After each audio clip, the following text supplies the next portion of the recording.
మన ఆరోగ్యానికి మంచి ఆహారం అవసరం. ఆ ఆహారం ఒక బ్యాలెన్స్ ఇంకా రైట్ ప్రపోర్షన్స్‌లో తీసుకోవడం అనేది చాలా ముఖ్యం.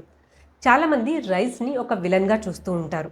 రైస్ తినడం ద్వారా డయాబెటిస్ వస్తుందని లేదా బరువు పెరుగుతారని అవాయిడ్ చేస్తూ ఉంటారు.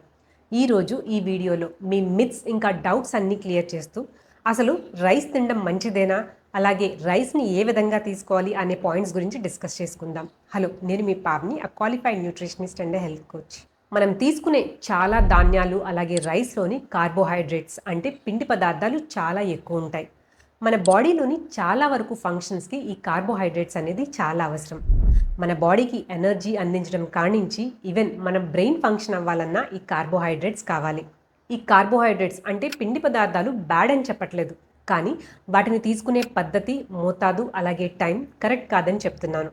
అసలు చూసుకుంటే మన ఇండియన్ డైట్స్లోని 60-65% ఆఫ్ క్యాలరీస్ అనేవి కార్బోహైడ్రేట్స్ నుంచే వస్తాయి. అది కూడా లో క్వాలిటీ సింపుల్ కార్బోహైడ్రేట్స్ నుంచి. అసలు వరల్డ్లోనే ఇండియాని ఒక డయాబెటిక్ క్యాపిటల్గా అంటారు. దీనికి కారణం ఎక్కువ ఇంటేక్ ఆఫ్ కార్బోహైడ్రేట్స్ అని. కానీ కార్బోహైడ్రేట్స్ ఎక్కువ తీసుకుని డయాబెటీస్ లేని వాళ్ళు కూడా ఉన్నారు. అసలు మన ఇండియన్స్తో ప్రాబ్లం ఏంటంటే too much of carbohydrate intake and less utilization of proteins. ముఖ్యంగా మన సౌత్ ఇండియాలో చూసుకుంటే కార్బోహైడ్రేట్ అంటే రైస్ ఇంటేక్ అనేది చాలా ఎక్కువ. ప్లేట్లో సగానికి పైగా రైస్ వడ్డించుకుని ఏదో ఒక మూల కూర పెట్టుకుని వీలైతే హార్డ్లీ కొద్దిగా పప్పు వడ్డించుకుంటూ ఉంటారు. దీని ద్వారా ఎక్కువ కార్బోహైడ్రేట్స్ గ్లూకోజ్ కింద కన్వర్ట్ అయ్యి షుగర్ స్పైక్స్ ఇస్తుంది. అంతేగాక లాంగ్ రన్లో ఇదే ఒబేసిటీ కూడా దారితీస్తుంది.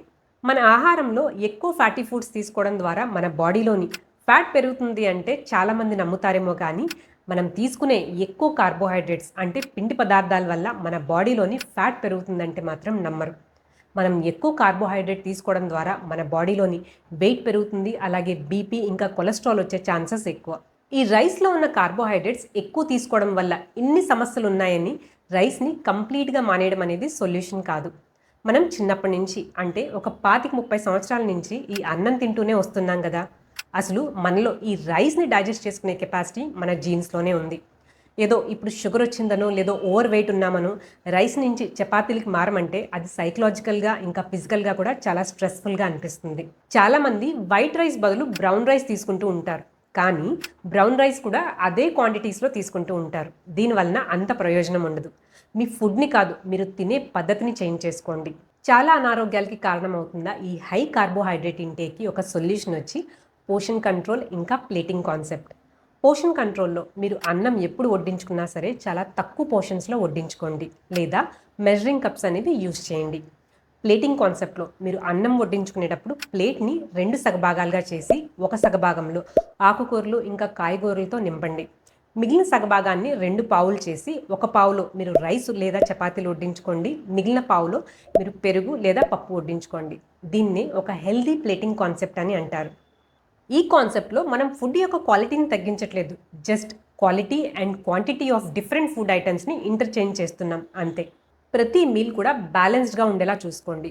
గుడ్ అమౌంట్ ఆఫ్ ప్రోటీన్స్, తగినంత కార్బోహైడ్రేట్స్, అలాగే కావాల్సిన హెల్దీ ఫ్యాట్స్ ఇంకా ఫైబర్ ఉండేలా చూసుకోండి.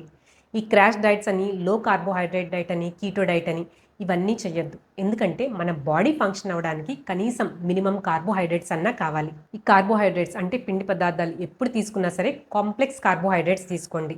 వీటిని ఎప్పుడు కూడా ప్రోటీన్స్ లేదా ఫ్యాట్స్ ఇంకా ఫైబర్ తోటి ఎప్పుడు కాంబినేషన్లో తీసుకోండి. ఇక్కడ ఎక్కువ రైస్ లేదా కార్బ్స్ తీసుకోవడం అనేది ప్రాబ్లం కాదు. మీరు తీసుకునే పద్ధతి, right quality with good combinations అనేది చాలా ఇంపార్టెంట్.